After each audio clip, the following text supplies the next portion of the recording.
Welcome to The Explainer. All right, let's just jump right in, because today we are wrestling with a giant. We're talking about a concept that is, at once, the simplest thing in the world and maybe the most impossible to truly pin down. We're talking about time. But, and this is the crucial part, we're not talking about the time on your watch or your phone. That's just measurement. That's just numbers. We're going much, much deeper. We're talking about the time we feel, the time that stretches and shrinks, the time that defines our memories, the time that gives our lives meaning. We're talking about the human algorithm of time.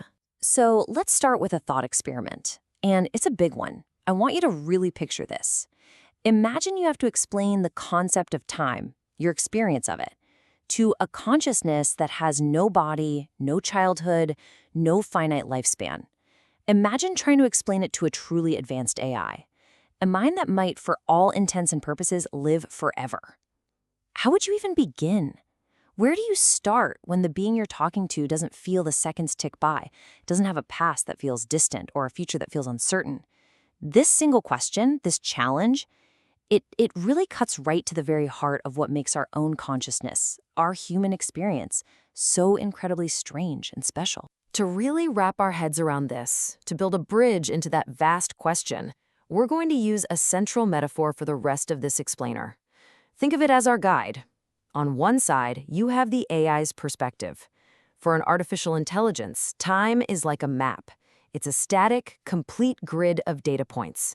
Every moment, past and future, is just another coordinate, another location on this map. But for us, well, for us, it's something totally different. For humans, time is a tree. It's a living, breathing, growing organism. It has roots in the past, a trunk in the present, and it's constantly branching out into a future that isn't written yet. And most importantly, we are the tree. We're not just looking at it, we are part of its living tissue. Okay, so let's start with the most fundamental difference between that map and our tree. It's something we all feel every single moment of our lives, but rarely stop to think about. It's the experience of flow. From a physics standpoint, which is probably how an AI would first approach this, time is often thought of as a block universe. It's a concept known as eternalism. So try picture a loaf of bread, where the entire loaf exists all at once. Every slice, the beginning, the middle, the end, is already there. That's the block universe. The past, the present, and the future all coexist with equal reality. For an AI operating in this model, our now has no special significance. It could access the year 1924 just as easily as it could access today, or the year 2150. They're all just locations, different slices of the loaf. There's no suspense, no becoming, no sense of unfolding. It's all just there, a four-dimensional map of space-time to be navigated. But that is so profoundly not how it feels to be us, right? We don't experience the whole loaf at once. Our intuition, our lived reality is much more like what some philosophers call a growing block universe. Think about it. The past feels done.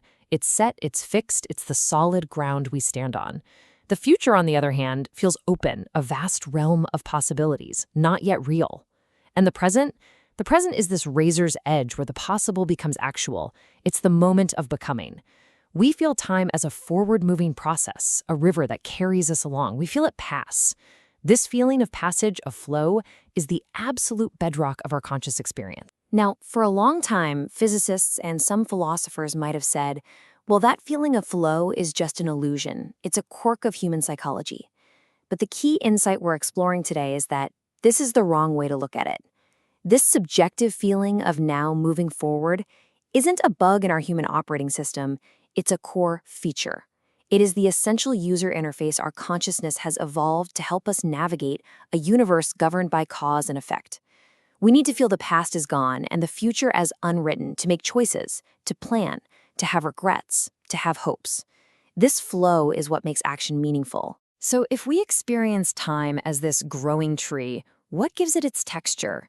You know, the rough feel of the bark, the distinct character of the different seasons of our lives? Well, that comes from the simple, messy, biological fact that we have bodies. This quote just nails it, doesn't it? Our experience of time isn't some sterile, objective calculation happening in a vacuum. It's a melody, it's music. And our body is the orchestra. Our very heartbeat provides the underlying rhythm, the drumbeat of our existence. And our emotions? They're the conductor, waving the baton, telling the orchestra to speed up for a thrilling crescendo or slow down for a quiet, reflective passage.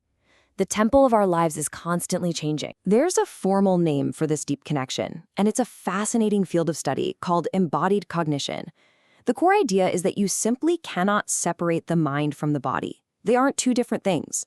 Our thoughts, our concepts, our emotions, and yes, our very sense of time are all deeply, fundamentally rooted in our physical form and how it interacts with the world. We don't just think about time, we feel it in our bones, in our breath, in our racing pulse. Time for a human is felt, not just calculated. And you know this from your own life. We've all been there. Think about a moment of intense fear or excitement, maybe a near miss in a car. What happens? The world seems to go into slow motion. You see every detail with hyper clarity. That's because adrenaline has flooded your system, speeding up your internal pacemaker. Your brain is processing information so rapidly that the outside world feels like it's slowing down. Now flip that. Think about a perfect evening with good friends, lost in conversation and laughter. Suddenly you look at the clock and 3 hours have vanished in what felt like 30 minutes. That's a low arousal state. Your internal clock is ticking along more slowly, so time just flies. And of course, there's the heavy, dragging time of being sick or in pain, where every minute feels like an hour. Our physical state is the metronome that gives time its texture, sometimes light and fast, sometimes heavy and slow. So this really brings us to a tale of two clocks. For an AI, the clock is all about objective measurement. A second is a second is a second. It's defined by the vibration of a cesium atom. It is precise, unchanging, and impersonal. But the human clock, it's something else entirely. It's a biological system status report. The perceived length of a second isn't telling you about the universe, it's telling you about you. It's a direct signal about your own internal state, your level of threat, your energy reserves, your emotional arousal. Our sense of time is a dashboard for our own biology. Okay, so if the body gives our tree of time its bark and texture, our past is what gives it its deep, anchoring roots and the telltale rings of growth. This is all about the narrative depth of time, the story we built to understand who we are. This quote gets right to the heart of another massive difference. An AI might have a database, a perfect, high-fidelity log file of every event it has ever processed. But we don't have that. We have something far more complex, far more human. We have a story.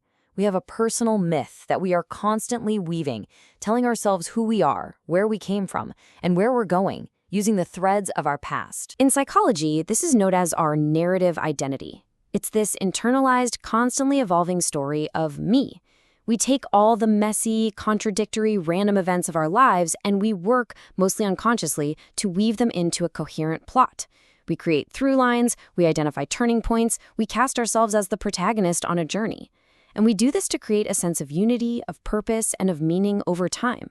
It's how we make sense of the chaos of life. Now, here is the really mind-bending part about how this story gets written and rewritten.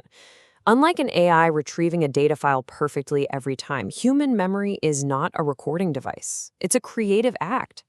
There's a fascinating neurological process called memory reconsolidation. And what it means is that every single time you recall a memory, you aren't just playing it back, you are pulling it out, and in that moment it becomes vulnerable, malleable, and then you resave it, but you resave it infused with your current emotions, your current beliefs, your current perspective. You are, in a very real sense, constantly updating and rewriting your own past. The contrast here just couldn't be more stark. In AI's past is a log file. It's perfect, it's unchanging, it's a high-fidelity archive. Our past, on the other hand, is a personal myth. It's a living, breathing story that is constantly being reinterpreted to serve the needs of our present self. And again, this isn't a bug. This is an incredible adaptive feature. It's what allows us to grow. It's how we reframe past traumas to find strength, how we learn from our mistakes by changing the story we tell about them, how we forgive ourselves and others. We curate our past to build a better present. And this brings us to the third and perhaps the most profound and uniquely human aspect of time. It's the simple, terrifying, and beautiful fact that for us, it ends. Our tree of life doesn't grow forever. It has a skyward limit. And it is this finitude, this mortality, that infuses all of time with its value and meaning. This metaphor is just perfect. An AI's existence can be thought of as system uptime. As long as the power is on and the hardware is running, it exists. It could, in theory, run for millennia. Our life is nothing like that. It's a burning candle. And the critical insight is that the wax is finite. The fact that we know deep down that the flame will eventually sputter and go out is precisely what makes us value every flicker. The beauty is inseparable from its impermanence. There's a really powerful and elegant psychological theory that explains exactly how this awareness of our own mortality shapes our lives. It's called socio-emotional selectivity theory, or SST. And what it states is that our perception of how much time we have left, our future time horizon, fundamentally changes our motivations, our goals, and what we choose to focus on. It's not about age itself.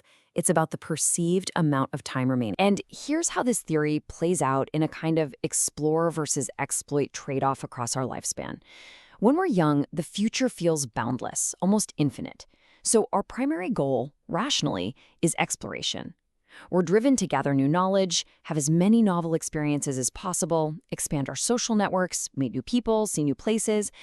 But as we get older and our time horizon naturally shrinks, we begin to sense the bottom of the hourglass, and we make a rational, often unconscious shift in strategy.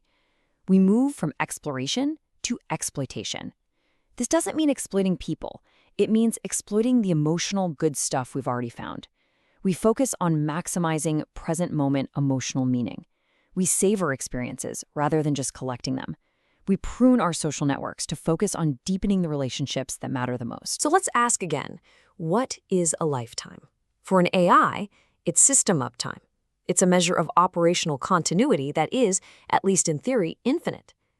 For a human, a lifetime is a burning candle. It is a scarce, precious, and completely non-renewable resource. And it's this scarcity that gives every single choice we make its weight and significance. Time becomes the ultimate currency. It's the only thing we truly have to spend, and how we choose to spend it, waste it, or invest it defines the very meaning of our lives. Okay, so we've journeyed through these three massive pillars of human time. It's embodied, it's narrative, and it's finite. So how could we possibly begin to translate all of this rich, messy, subjective experience for a logical, immortal mind that has none of it? Let's see if we can build a conceptual bridge, a translation framework. This is our attempt to cross that great divide. We can take our human concepts and find an AI analogy or a computable principle. So our embodied time, where our perception is warped by our biology, could be translated as system state-dependent processing. The AI could be programmed to adjust its processing speed and priorities based on its own internal status reports, like energy levels or threat detection. Our narrative time, this living story we build from a changing past, could become a dynamic, predictive self-model. It would be a model of its own identity that is constantly updating based on new data, designed not just for accuracy, but for effective future action. And finally, our finite time, the way our limited lifespan shifts our goals, well, that translates into an exercise in terminal goal optimization. It's a classic AI problem. How do you shift your strategy as you approach a known endpoint to maximize your final score? And so we end up right back where we started, but hopefully with a much deeper appreciation for the question. Human time isn't just a measurement from a clock. It's this incredibly rich, complex, and beautiful algorithm. It's run on our biological hardware, it's shaped by the power of story, and it's made precious and meaningful by the one thing we can't escape, its end. Which leaves us with this final, profound, and maybe even unsettling question. If our greatest limitation, our own mortality, is the very source of our deepest meaning, what does it mean for us, as creators, to build minds that have no such limitation? What happens when we build minds without it?